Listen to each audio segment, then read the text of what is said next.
Well,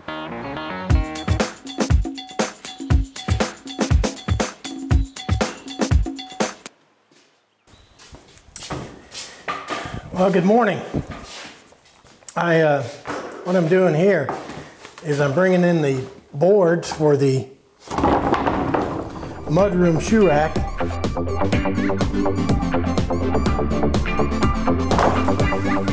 Going through this this wood and checking it for nails and pulling the nails out. These are nails that I've gotten out of 3 boards, and that doesn't look like many, but all the easy nails had already been taken out. These boards had already been gone over, and the obvious nails had already been taken out. These are the nails that were below the surface.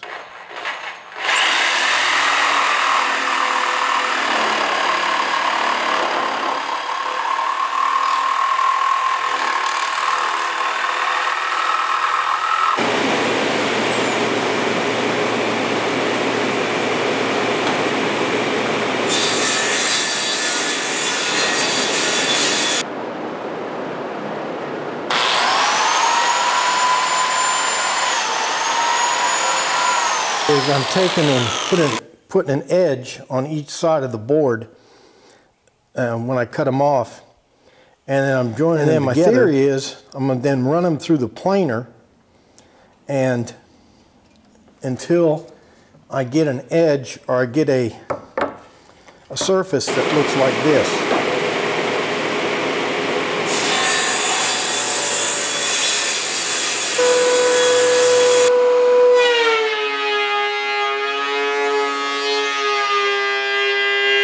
So then after the panels are cut to width on a table saw and gone through the planer, then I'm going to stain them with a color that Minwax calls provincial. Well, at some time in the past, termites got at this wood and ate its heart out. Let me show you how to fix it.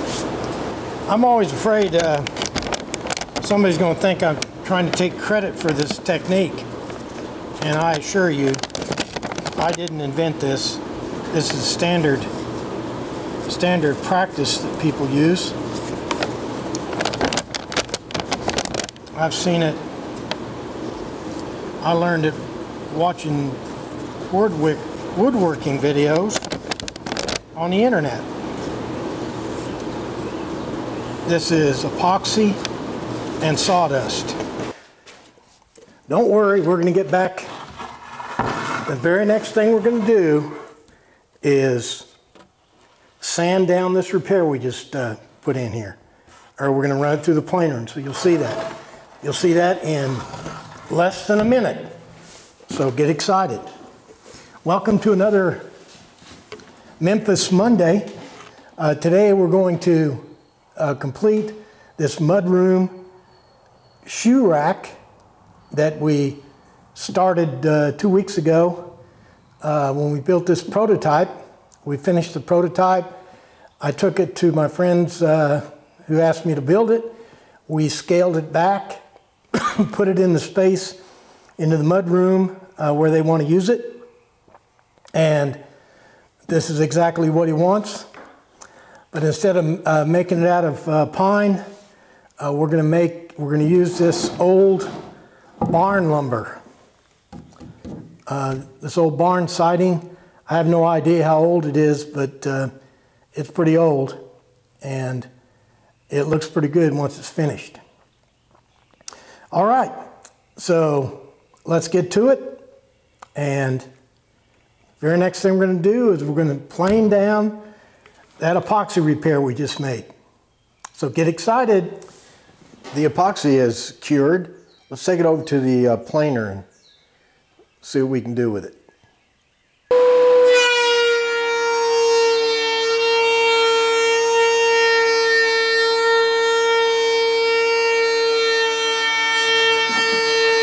I thought I just changed these planer blades.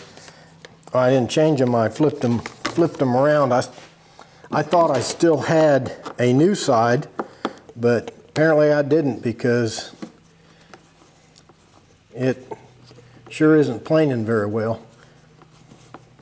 So let me put these new blades on there and see if we can't do a better job.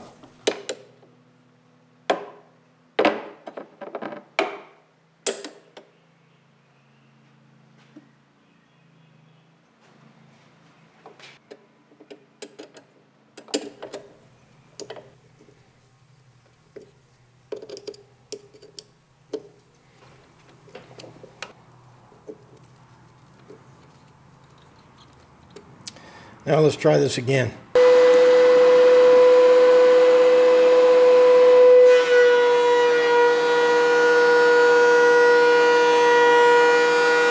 Here's what she looks like after it's been through the planer with sharp blades. You can see this whole board is eaten up with termites. Now let's put some stain on it and see. Anyway, you can see that the repair just kind of is lost in the, you can't even see it. I'll do a close-up here.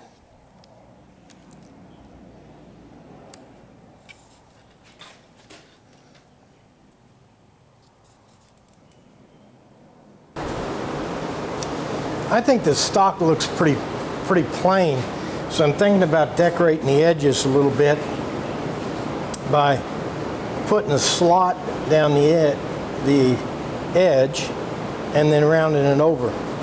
What I'm going to experiment with now, this is a natural sized wood, I'm going to put two notches down the center and then round it over and see what that looks like.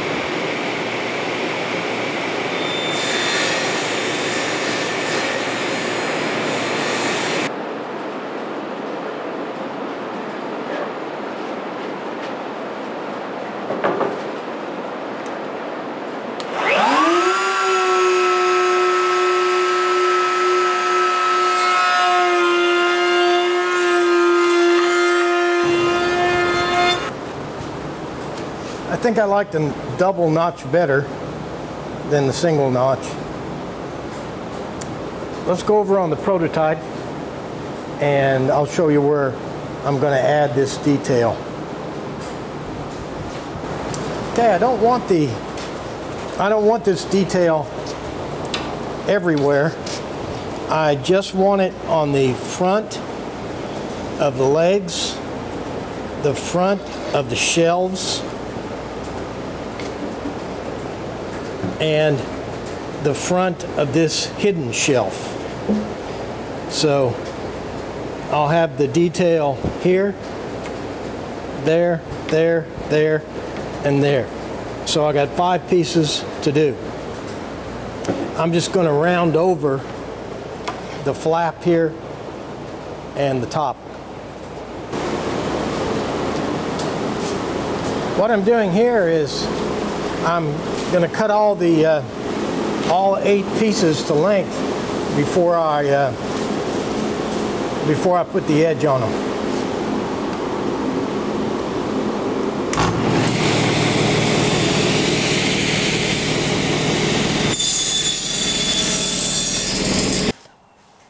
I'm not mass producing these.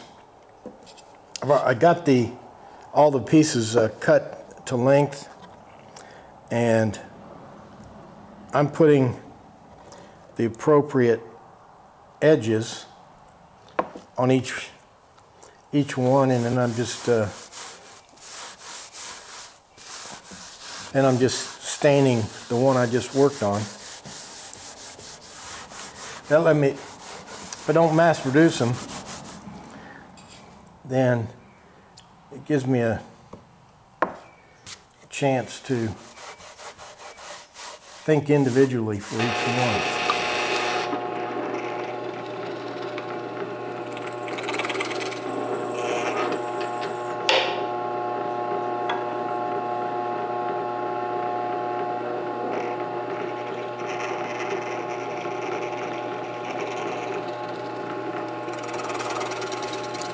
What I'm doing here is staining the cleats that the shelves are going to sit on, and before I put them in, these shouldn't be seen, but they'll still look better if they're stained before they're installed. I'm making these cleats out of you know, real modern wood, because these cleats need to be strong. I was going to use some of this old, some of this barn siding here, but it's so eaten up by bugs that I was afraid it would weaken the structure. So let me go ahead and finish staining these things, and we'll do a little assembly. Check me on that assembly statement, because I'm going to go ahead and finish, put some polyurethane on the various pieces before I assemble it.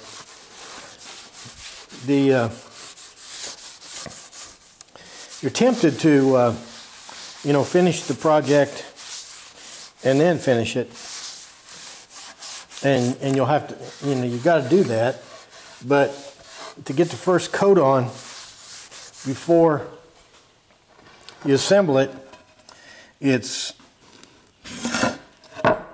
easier, and in the end it looks better. So I'm going to put some polyurethane on all the pieces.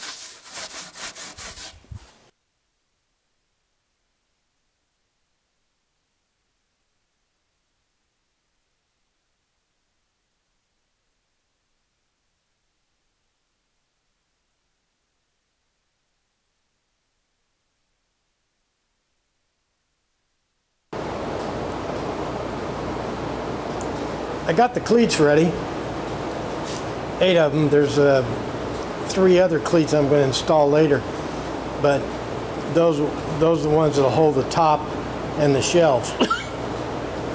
But what I want to do now, before I put those cleats in, is I'm not satisfied with those hinges.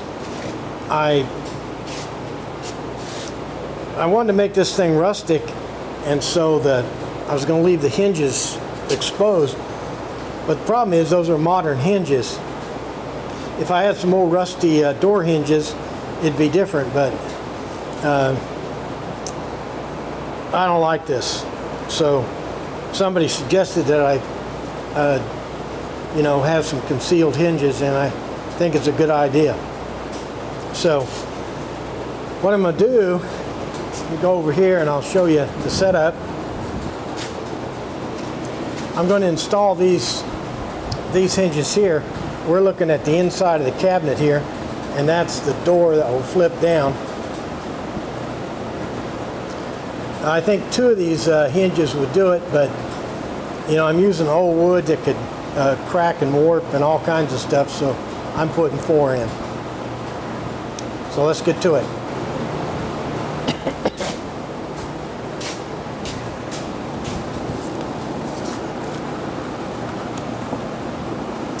If this looks pretty easy, it's probably because it is.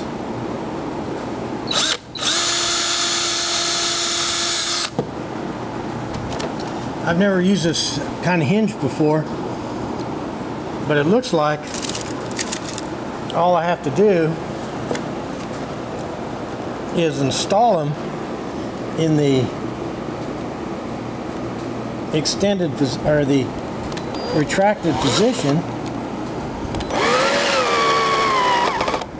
and they'll be all aligned and ready to go now. Well, thanks, Molly. I think this turned out to be a pretty good idea. I got the hinges installed, and this is how it'll work. They're not exposed, and then this will just come up like this. and reveal the under shelf. And when you close it back down, come back up and be even again. Okay, now let's do those cleats. Well, what I'm doing here is putting on the cleats.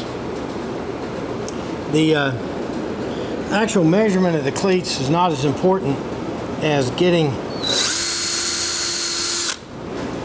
the cleats the same on both sides. So I'm doing them together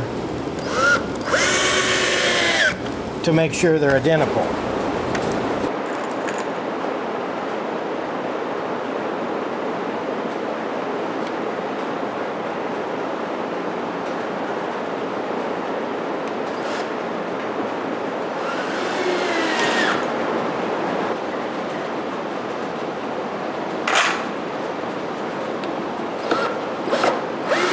Recall on the prototype, I held that back panel on, just threw some screws in it. They're all exposed on the back. Of course, I don't want to do that on the final product, so let me show you how I'm going to do that. So on the final piece, I'm going to, instead of drilling through the back, I will be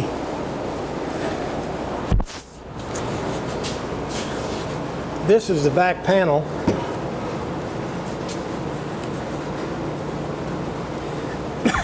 But instead of drilling through the back, instead, excuse me, I'm installing this cleat right here to the top. I had to install it afterwards to get the position right, and then I'll be able to attach this back panel from the inside. So let me go ahead and get to work on that.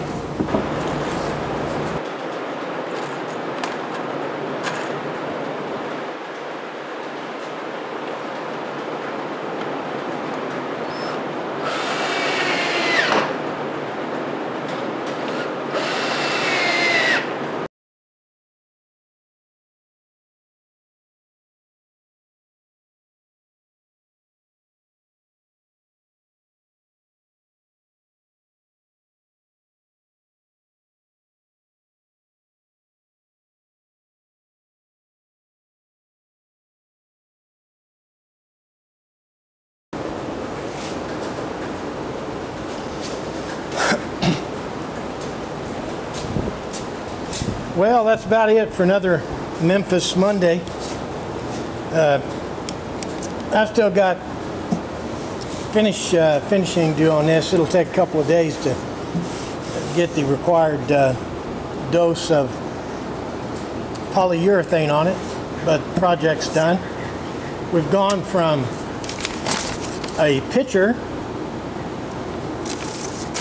to a model. Back there we have a prototype, and here's the finished product. We also went through the process you need to go through to use old barn siding. My hat's off to the guys that make projects with this stuff, because it takes a lot of work to make it suitable for building. All right then, I guess that's it for another project. Thanks for watching, and make sure you comment, and hope to see you back next Monday. Thank you.